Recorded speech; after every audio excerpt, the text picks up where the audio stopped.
Hai, perkenalkan nama saya Natal Angelika Setiawan dari kelas Akuntansi A dengan NIM 2130 10 30 30 12. Pada kesempatan kali ini saya akan membahas materi bab 2 yaitu mengenai bagaimana Pancasila dalam arus sejarah bangsa. Nah, dalam bab 2 ini saya akan mengajak kalian untuk menelusuri tentang sejarah perumusan Pancasila. Penelusuran ini penting agar kalian bisa mengetahui dan memahami proses terbentuknya Pancasila sebagai dasar negara. Tujuannya adalah agar kalian dapat menjelaskan proses perumusan Pancasila sehingga terhindar dari anggapan bahwa Pancasila merupakan produk rezim Orde Baru. Nah, setelah mempelajari bab ini, diharapkan kalian dapat menguasai kompetensi sebagai berikut. Bisa dibaca pada 3 poin pada video. Pada bagian A, kita akan membahas mengenai konsep dan urgensi Pancasila dalam arus sejarah bangsa Indonesia. Pertama, periode pengusulan Pancasila. Jauh sebelum periode pengusulan Pancasila, cikal bakal munculnya ideologi bangsa itu diawali dengan lahirnya rasa nasionalisme, yang menjadi pembuka ke pintu gerbang kemerdekaan bangsa Indonesia. Perumusan Pancasila itu pada awalnya dilakukan dalam sidang BPUPKI pertama yang dilaksanakan pada 29 Mei sampai dengan 1 Juni 1945. BPUPKI sendiri dibentuk oleh pemerintah pendudukan Jepang pada 29 April 1945 dengan jumlah 60 orang. Badan ini diketuai oleh Dr. Rajiman Weddiodiningrat yang didampingi oleh 2 orang ketua muda, yaitu Raden Panji Suroso dan Ichiban Ngase yang merupakan orang Jepang. BPUPKI dilantik pada 28 Mei 1945. Sehari setelah dilantik, pada tanggal 29 Mei 1945 dimulailah sidang yang pertama dengan materi pokok pembicaraan calon dasar negara. Pada gambar tersebut kita bisa melihat penyampaian usulan tentang dasar negara oleh Insinyur Soekarno dalam sidang BPUPKI. Nah, kalian pasti penasaran kan siapa aja sih tokoh-tokoh yang berbicara dalam sidang BPUPKI tersebut? Tonton terus ya videonya. Menurut catatan sejarah, diketahui bahwa sidang tersebut menampilkan 4 pembicara yang menyampaikan usulan tentang dasar negara menurut pandangannya masing-masing. Meskipun demikian, perbedaan pendapat di antara mereka tidak mengurangi semangat persatuan dan kesatuan demi mewujudkan Indonesia merdeka. Sebagaimana Anda ketahui bahwa salah seorang pengusul calon dasar negara dalam sidang BPUPKI adalah Insinyur Soekarno yang berpidato pada 1 Juni 1945. Pada hari itu, Insinyur Soekarno menyampaikan 5 butir gagasan tentang dasar negara, yaitu sebagai berikut. 1. Nasionalisme atau kebangsaan Indonesia. 2. Internasionalisme atau prikemanusiaan. 3. Mufakat atau demokrasi. 4. Kesejahteraan sosial. 5. Ketuhanan yang berkebudayaan. Setelah pidato Soekarno, sidang menerima usulan nama Pancasila bagi dasar filsafat negara yang diusulkan oleh Soekarno dan kemudian dibentuk panitia kecil 8 orang yang nama-namanya bisa kita lihat pada video. Kedua, periode perumusan Pancasila. Dalam sidang kedua BPUPKI pada tanggal 10-16 Juli 1945, disetujuinya naskah awal pembukaan hukum dasar yang kemudian dikenal dengan nama Piagam Jakarta. Pada alinea keempat Piagam Jakarta, disitulah terdapat rumusan Pancasila. Naskah awal pembukaan hukum dasar yang dijuluki Piagam Jakarta ini di kemudian hari dijadikan pembukaan UUD 1945. Ketika para pemimpin Indonesia sedang sibuk mempersiapkan kemerdekaan, secara tiba-tiba terjadi perubahan peta politik dunia. Salah satu penyebab terjadinya perubahan peta politik dunia itu ialah takluknya Jepang terhadap sekutu. Peristiwa itu ditandai dengan jatuhnya bom atom di kota Hiroshima pada 6 Agustus 1945. Karena kekuatannya semakin melemah, memaksa Jepang akhirnya menyerah tanpa syarat kepada sekutu pada 14 Agustus 1945. Dan pastinya ada konsekuensi dari menyerahnya Jepang kepada sekutu, yaitu menjadikan daerah bekas pendudukan Jepang beralih kepada wilayah perwalian sekutu, termasuk Indonesia. Ketiga, periode pengesahan Pancasila. Pada 15 Agustus 1945, Soekarno, Hatta, dan Rajiman kembali ke Indonesia. Kedatangan mereka disambut oleh para pemuda yang mendesak agar kemerdekaan bangsa Indonesia diproklamasikan secepatnya karena mereka tanggap terhadap perubahan situasi politik dunia pada masa itu. Para pemuda sudah mengetahui bahwa Jepang menyerah kepada sekutu sehingga Jepang tidak memiliki kekuasaan secara politis di wilayah pendudukan termasuk Indonesia. Perubahan situasi yang cepat itu menimbulkan kesalahpahaman antara kelompok pemuda dengan Soekarno dan kawan-kawan, sehingga terjadilah penculikan atas diri Soekarno dan Muhammad Hatta ke Rengas Dengklok. Perlu Anda ketahui bahwa sehari setelah proklamasi kemerdekaan Indonesia, yakni 18 Agustus 1945, PPKI bersidang untuk menentukan dan menegaskan posisi bangsa Indonesia. Dari semula bangsa terjajah menjadi bangsa yang merdeka. PPKI yang semula merupakan badan buatan pemerintah Jepang sejak saat itu dianggap mandiri sebagai badan nasional. Atas prakarsa Soekarno, anggota PPKI ditambah 6 orang lagi dengan maksud agar lebih mewakili seluruh komponen bangsa Indonesia. Mereka adalah Wiranata Kusuma, Ki Hajar Dewantara, Kasman Singodimedjo, Sayuti Melik, Iwa Kusuma Sumantri, dan Ahmad Subari. Putusan-putusan penting yang dihasilkan mencakup hal-hal berikut. Bisa dilihat dalam video. Ada pula rumusan Pancasila dalam pembukaan UUD 1945 adalah sebagai berikut. 1. Ketuhanan yang Maha Esa. 2. Kemanusiaan yang adil dan beradab. 3. Persatuan Indonesia.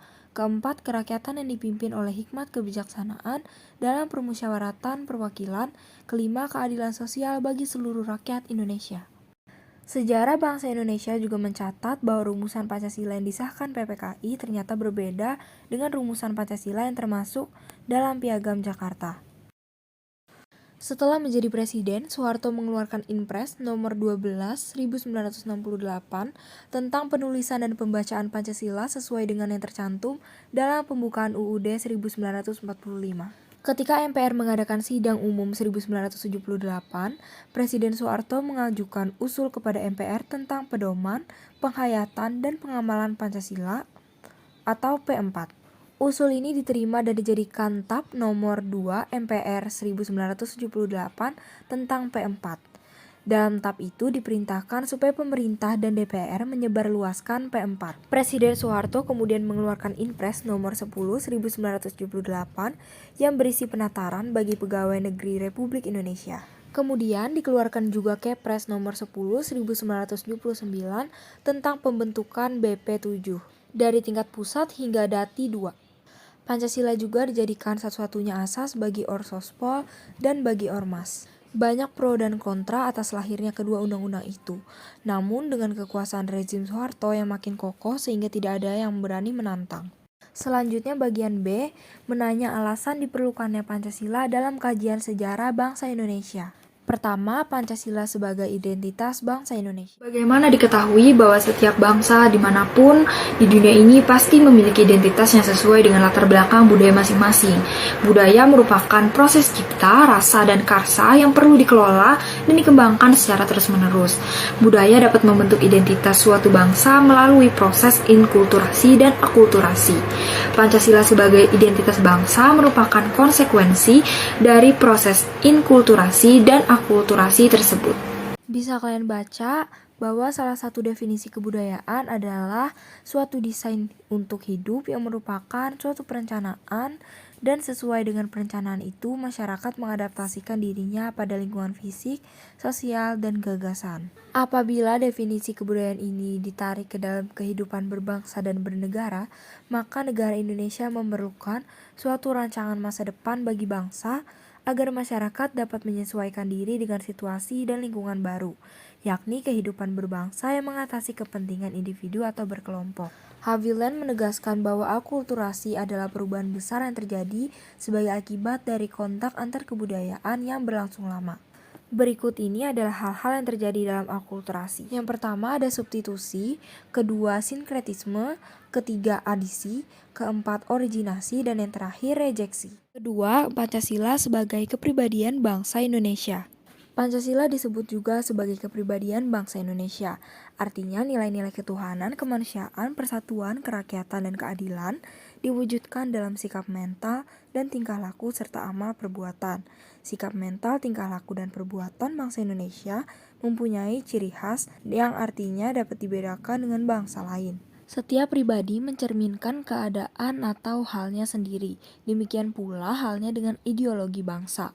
Meskipun 5 sila Pancasila terdapat dalam ideologi bangsa-bangsa lain, tetapi bagi bangsa Indonesia kelima sila tersebut mencerminkan kepribadian bangsa karena diangkat dari nilai-nilai kehidupan masyarakat Indonesia sendiri dan dilaksanakan secara simultan. Ketiga, Pancasila sebagai pandangan hidup bangsa Indonesia.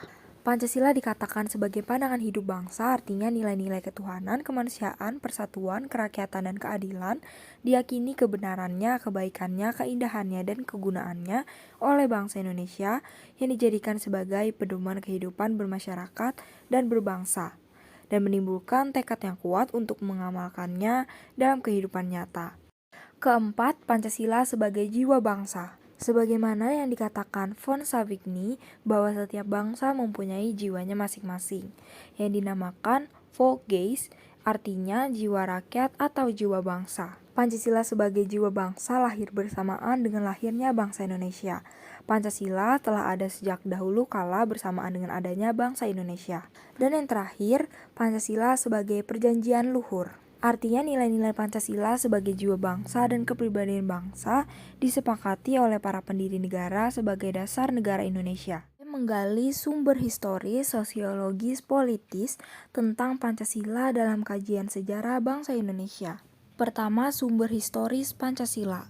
Nilai-nilai Pancasila sudah ada dalam adat istiadat, kebudayaan, dan agama yang berkembang dalam kehidupan bangsa Indonesia sejak zaman kerajaan dahulu. Kedua, sumber sosiologis Pancasila. Salah satu nilai yang dapat ditemukan dalam masyarakat Indonesia sejak zaman dahulu hingga sekarang adalah nilai gotong royong.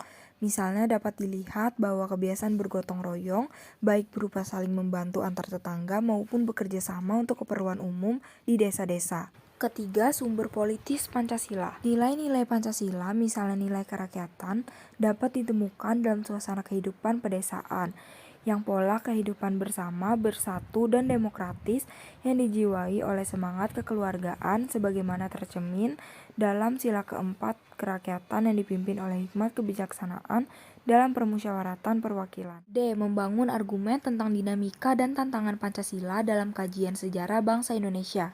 Pertama, argumen tentang dinamika Pancasila dalam sejarah bangsa. Dinamika Pancasila dalam sejarah bangsa Indonesia memperlihatkan adanya pasang surut dalam pemahaman dan pelaksanaan nilai-nilai Pancasila. Contohnya pada masa pemerintahan Presiden Soekarno, terutama pada tahun 1960-an, seperti pada contoh di video. Kedua, argumen tentang tantangan terhadap Pancasila dalam kehidupan berbangsa dan bernegara. Salah satu tantangannya adalah meletakkan nilai-nilai Pancasila tidak dalam posisi sebenarnya, sehingga nilai-nilai Pancasila menyimpang dari kenyataan hidup berbangsa dan bernegara. Salah satu contohnya pengangkatan presiden seumur hidup oleh MPRS dalam TAP nomor 3 MPRS tahun 1960 tentang pengangkatan Soekarno sebagai presiden seumur hidup. Nah, hal tersebut bertentangan dengan pasal 7 Undang-Undang Dasar 1945, di mana pasal tersebut menyatakan bahwa presiden dan wakil presiden memangku jabatan selama 5 tahun sesudahnya dapat dipilih kembali. Pasal ini menunjukkan bahwa pengangkatan presiden seharusnya dilakukan dengan secara periodik dan ada batas waktu 5 tahun. Lalu mendeskripsikan esensi dan urgensi Pancasila dalam kajian sejarah bangsa Indonesia untuk masa depan. Pertama, esensi Pancasila dalam kajian sejarah bangsa. Pancasila dikatakan sebagai dasar filsafat negara karena mengandung unsur-unsur sebagai berikut. Yang pertama, alasan filosofis berdirinya suatu negara. Yang kedua, setiap produk hukum di Indonesia harus berdasarkan nilai Pancasila. Pancasila sebagai pandangan hidup bangsa mengandung unsur-unsur sebagai berikut. Nilai-nilai agama, budaya, dan adat istiadat.